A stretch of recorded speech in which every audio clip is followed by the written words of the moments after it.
Welcome to today's episode. I'm Graham Blakelock, and today we're diving into Exodus chapter 4, a pivotal moment in Moses' journey of faith and obedience. In this chapter, we see Moses grappling with doubt and God's call. Moses, the reluctant liberator, questions God's plan.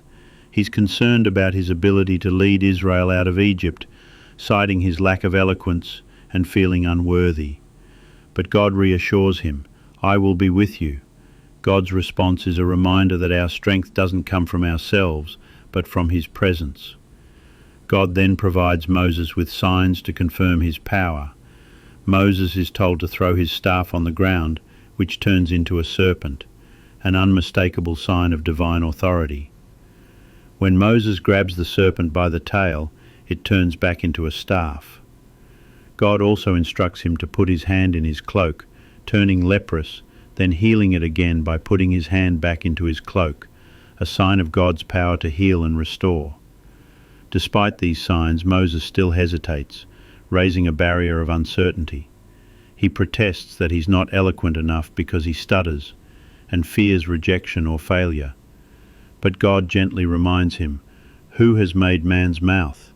Now go, and I will be with your mouth and teach you what you shall say." Here we see a theme that echoes through Scripture. God often calls the unlikely, and it's his power that qualifies us. Finally, Moses hesitates to go to Egypt, but God's patience shines through. He appoints Aaron as Moses' spokesperson, exemplifying God's provision and community. So, what can we learn? Sometimes, God calls us into things that seem beyond our ability. He reassures us with his presence, provides signs and tools for the journey, and often works through our weaknesses. The key is obedience, trusting that God equips those he calls. Thank you for listening. Remember, you're not alone in your journey. Join the discussion and engage more with inspiring Christian content at godstreamradio.com.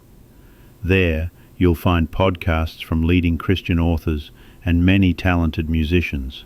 Until next time, stay open to God's call and trust in his power.